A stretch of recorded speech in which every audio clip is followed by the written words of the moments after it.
Hello friends, I hope आप सभी are पार होंगे। तो फ्रेंड्स, जैसा कि आप सभी जानते हैं कि कल मैंने आपको कॉन्टिनेंट्स का सारा बेसिक कंसेप्ट बता दिया था।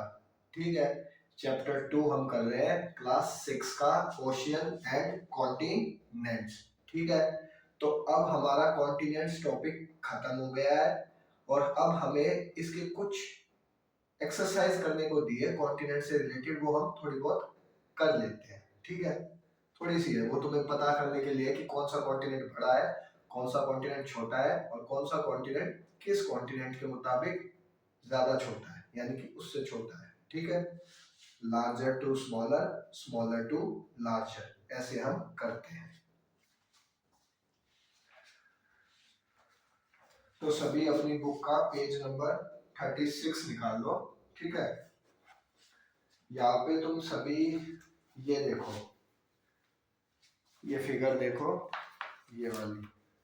ठीक है, जिनको नहीं पता है या बुक नहीं है वो वहां बोर्ड पे देखो। ठीक है, देख लिया? अब देखना, ये ओरिजिनल कॉन्टिनेंट जैसा नहीं है, ये सिर्फ उसका मैप टाइप स्ट्रक्चर बना रखा है कि कौन सा कॉन्टिनेंट कितना दायरा पड़ता है, जैसे कि किसका कितना ज्यादा पार्ट पड़ता है वो बताया हुआ है। ठीक है, तो हमें ये इसलिए आइडेंटिफाई करते हैं कि हमें पता चल सके कौन सा कॉन्टिनेंट बड़ा है और कौन सा कॉन्टिनेंट छोटा है। ठीक है, तो अब आप इसमें पढ़िए, let's explore counting the numbers of square, name the largest continent and the smallest. In squares को काउंट करिए और मुझे ये बताइए कि सबसे बड़ा कॉन्टिनेंट कौन सा है और सबसे छोटा कौन सा है। ये बॉक्स दे रखे हैं तुम्हें तुम्हारी बुक के अंदर, उन बॉक्स को काउंट करिए कॉन्टिनेंट के हिसाब से। जो छोटा है वो बता दो मेरे को, जो बड़ा है वो मेरे को बता दो। तो देखो, इसके आंसर्स होंगे, पहले वाले में कितने हैं, 19 है नॉर्थ अमेरिका में, दूसरे वाले में 18 है, इसमें 13 है एंटार्क्टिका में, अफ्रीका में 30 है, यूरोप में 10 है, एशिया में 44 है और ऑस्ट्रेलिया में 8 है। तो जब ये पूछा जाए कि सबसे बड़ा कॉन्टिनेंट कौन सा है, तो तुम्हारा आंसर हो जाएगा एशिया। क्या हो जाएगा, एशिया। और जब ये पूछा जाए कि सबसे छोटा कॉन्टिनेंट कौन सा है, तो क्या आंसर हो जाएगा, ऑस्ट्रेलिया। क्या हो जाएगा, ऑस्ट्रेलिया। सबसे बड़ा कौन सा है, एशिया है, क्योंकि इसके अंदर 44 ब्लॉक्स है। ठीक है, जो कि किसी में नहीं है। और सबसे छोटा कौन सा है, ऑस्ट्रेलिया। मैंने कुछ नहीं किया, मैंने सिर्फ इस फिगर में क्यूब को काउंट किया और जो बड़े थे, जो ज्यादा संख्या में थे, वो सबसे बड़ा कॉन्टिनेंट हो गया और जो सबसे कम क्यूब थे वो सबसे छोटा कॉन्टिनेंट हो गया। ठीक है, अब अगला पढ़ते हैं, which one is larger.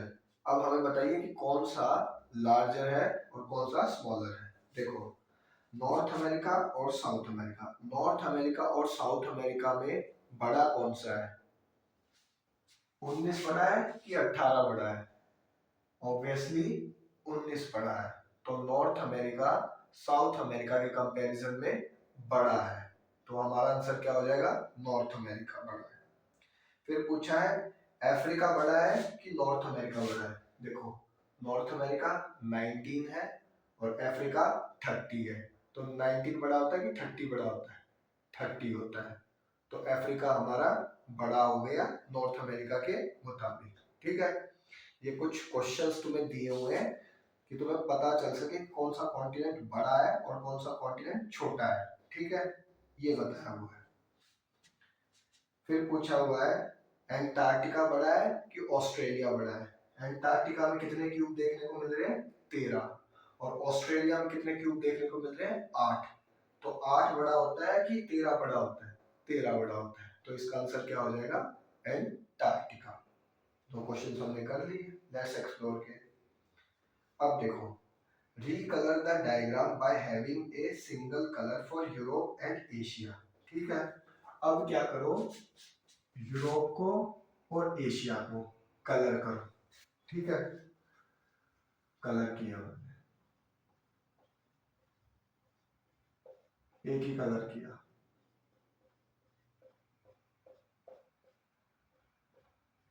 Europe और एशिया को मैंने कलर कर दिया।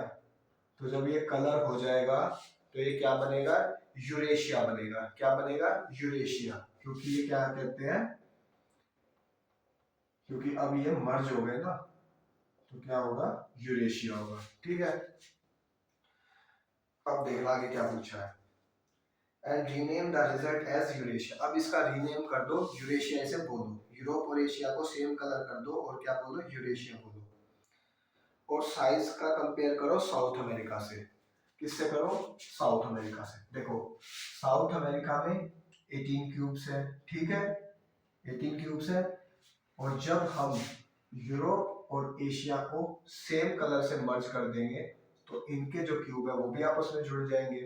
ठीक है, सेम क्यूब है, जब कॉन्टिनेंट ही सेम रख दिया तो हमारा क्या हो जाएगा, सारे क्यूब जुड़ेंगे। तो टोटल 44 और 10 कितने हो गए, 54। और ये हमें किसके बोलने हैं, यूरेशिया के।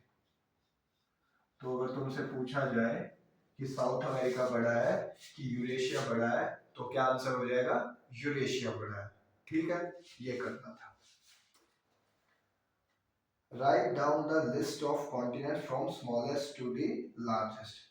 सबसे छोटे से लेकर बड़े तक कॉन्टिनेंट के तुम्हें नाम लिखने हैं। ठीक है, सबसे छोटा कौन सा होता है, उससे बड़ा कौन सा होता है, उससे बड़ा कौन सा होता है, उससे बड़ा कौन सा होता है, उससे बड़ा कौन सा होता है। ठीक है, तो सबसे छोटा कौन सा हो गया, ऑस्ट्रेलिया। ठीक है, उससे बड़ा एंटार्क्टिका, नहीं सॉरी, यूरोप। क्योंकि यूरोप में कितने हैं, 10 हैं। कितने हैं, 10 हैं। फिर उसके बाद को क्या हो गया, एंटार्क्टिका हो गया। पहले 8 आया, 10 आया, 13 आया। ठीक है, फिर कितना आएगा, साउथ अमेरिका 18 हुए, नॉर्थ अमेरिका 19, और फिर क्या हुआ, अफ्रीका और एशिया। देखो 8, फिर क्या है, Australia, Europe, Antarctica, south America, north America, Africa, नहीं, अफ्रीका और एशिया। तो हमें याद ध्यान रखना है बड़ा कौन सा है सबसे ज्यादा वाला। थोड़ा सा इंटरेस्ट दिखा था स्टडी में। ठीक है, तो सबसे बड़ा कौन सा है, एशिया बड़ा है, और सबसे छोटा कौन सा है, ऑस्ट्रेलिया। तुम्हें सिर्फ यही दो बातें ध्यान रखनी है कि हमारा सबसे बड़ा कॉन्टिनेंट कौन सा है, ऑस्ट्रेलिया है, और सबसे छोटा, नहीं, सबसे बड़ा कौन सा है, एशिया है, और सबसे छोटा ऑस्ट्रेलिया है। बस इतना ध्यान रखना। इस फिगर का यही तक काम था। तो जिनको फिगर अच्छी लगी वो लाइक कर देना यहाँ तक आते आते, और नहीं समझ में आई तो दोबारा देखना वीडियो को। करते हैं थोड़ा मामला आगे बढ़ाते हैं। ठीक है, ये मैंने करा दिया।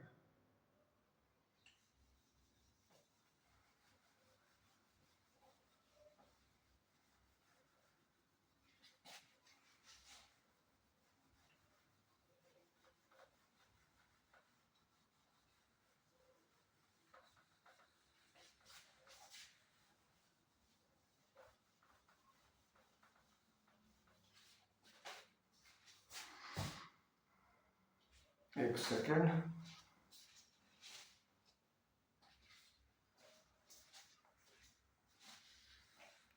अब देखना भाई, अब हम क्या पढ़ रहे हैं, आइलैंड। क्या पढ़ रहे हैं हम, आइलैंड्स, आइलैंड्स। ठीक है, द्वीप।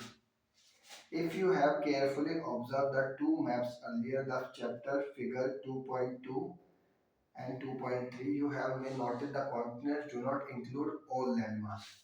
देखना इस लाइन का क्या मतलब है, मान लो ये कोई कॉन्टिनेंट है। क्या है, कोई कॉन्टिनेंट है।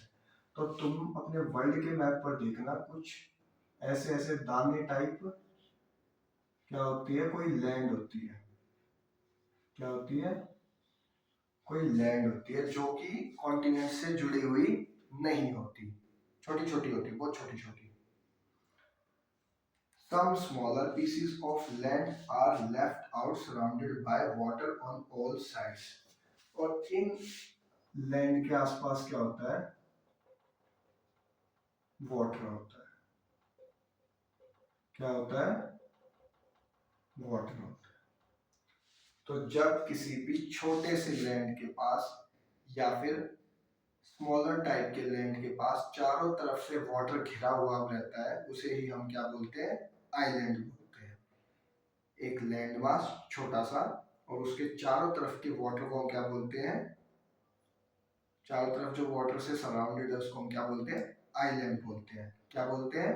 आइलैंड बोलते हैं। ठीक है। Continents are also surrounded by water, but because they are so large, they are not considered island. अब देखो, पानी से घिरे हुए तो तुम्हारे कॉन्टिनेंट्स भी है, ये भी तो पानी से घिरा हुआ है,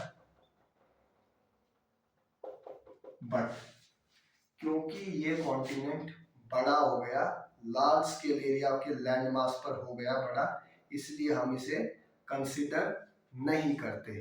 ठीक है। और हम इसे किसे कंसिडर करते हैं? और जो छोटे होते हैं उन्हीं को हम क्या कहते हैं? आइलैंड बोलते हैं। ठीक है। There are lakhs of islands on the planet of very different sizes. बहुत लाख प्लैनेट्स, बहुत इस धरती पर बहुत सारे आइलैंड्स हैं। ठीक है। जो कि क्या है? अलग अलग साइज के हैं। ये मैंने तुम्हें बता दिया। 3-4 बातें पढ़ी हमने कि जो छोटे छोटे कॉन्टिनेंट से जो अलग रहते हैं वो क्या होते हैं? हमारे आइलैंड्स होते हैं, जो चारों तरफ से वाटर से सराउंडेड होते हैं। क्योंकि इनका लैंड मास एरिया कॉन्टिनेंट के मुताबिक छोटा होता है, इसलिए हम इनको लैंड आइलैंड बोलते हैं। और कॉन्टिनेंट को हम आइलैंड इसलिए नहीं बोल सकते क्योंकि उनका लैंड मास काफी ज्यादा बड़ा होता है। आई बात समझ में? ठीक है। अरे ध्यान दे भी रहे हो ना?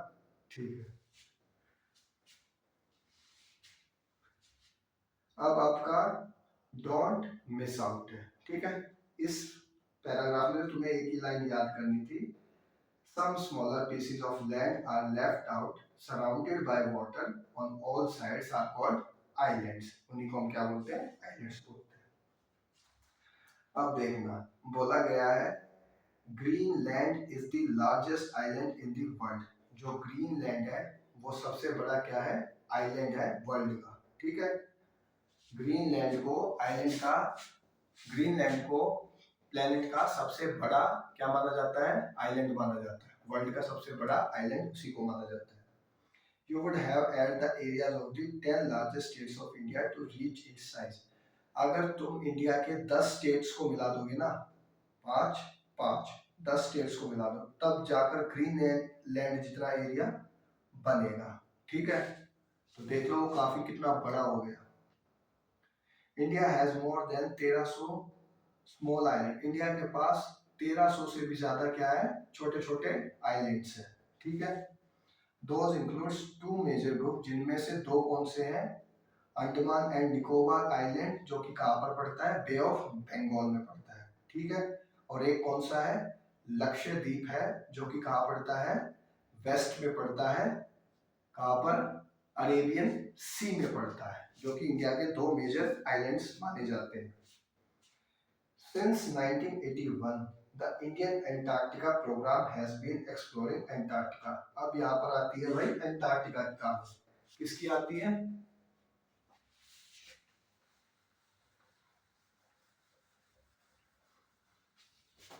इस पॉइंट से कहानी आती है एंटार्कटिका। इसको थोड़ा सा बोलना सीख लेना, एंटार्कटिका। एंटार्कटिका कोई वर्ड जो होता है जो तुम्हें पूरा बोलना नहीं आता उसे तोड़ तोड़ के बोल लिया हो। एंटार्कटिका, एंटार्कटिका ऐसे बोल दिया, फिर एकदम से बोला लो एंटार्कटिका, एंटार्कटिका ऐसे। ठीक है। पढ़ो।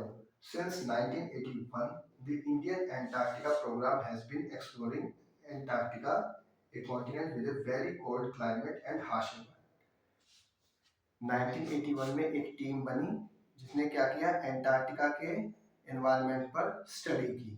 ठीक है, जो एंटार्क्टिका का एनवायरनमेंट इतना ज्यादा ठंडा क्यों है कि वहां पर जीवन संभव है ही नहीं, वहां पर लाइफ ही संभव नहीं है। ठीक है, और ये किसने किया, इंडिया वालों ने शुरुआत की इसकी। In 1983, India established the first scientific base station there called दक्षिण गंगोत्री। और 1983 में क्या किया, इंडिया ने अपना पहला बेस बनाया, कहाँ पर, अंटार्कटिका में, और उसका नाम क्या रखा, दक्षिण गंगोत्री। क्या नाम रखा, दक्षिण गंगोत्री नाम रखा। ठीक है, 2 more bases were established later, उसके बाद 2 बेसिस और बनाए हुए। पहले का क्या नाम रखा, 1983 में दक्षिण गंगोत्री बेस रखा, जो कि कहाँ पर बनाया था, एंटार्क्टिका में बनाया था। ठीक है, About 40 teams of Indian scientists have conducted research in this fairway। Bharat की 40 टीमें यहाँ पर गई और उसने एंटार्क्टिका के क्लाइमेट पर स्टडी की। ठीक है, specially on the evolution of climate and environment, और वहाँ की जलवायु और उसके वेदर पर क्या की, स्टडी की, मौसम पर स्टडी की। The settlement where the scientists live as a library and even a post office, और वहां पर उन्होंने क्या किया, एक लाइब्रेरी का भी निर्माण करवाया और एक पोस्ट ऑफिस का भी निर्माण करवाया, जहां से जो भी डॉक्यूमेंट लेटर है वो वहां से इंडिया के पास जा सके। आई बात समझ में? तो आई होप आज का क्लासेस तुम्हें समझ में आई होगी। ठीक है, कल हम शुरू करते हैं इस चैप्टर की लास्ट एंडिंग बच गई है हमारी, ओशियंस एंड लाइफ। ठीक है, क्या बच गई है, ओशियंस एंड लाइफ। और इसमें हमें सिर्फ बताया गया है कि अब तक हमने पूरे चैप्टर में पढ़ा क्या, और ओशियंस हमारे लिए क्यों इतने जरूरी है और हमारी लाइफ के लिए। ठीक है, बेसिकली समरी है। अब तक का जितना भी जो मैंने तुम्हें कराया इस चैप्टर से, तुम वो भी लिख दोगे तो तुम्हें इसे पढ़ने की जरूरत नहीं पड़ेगी। आई बात समझ में?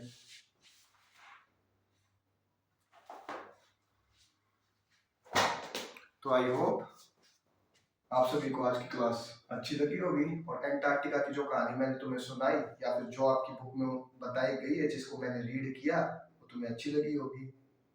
और मिलते हैं अब नेक्स्ट वीडियो में, और तब तक के लिए बाय।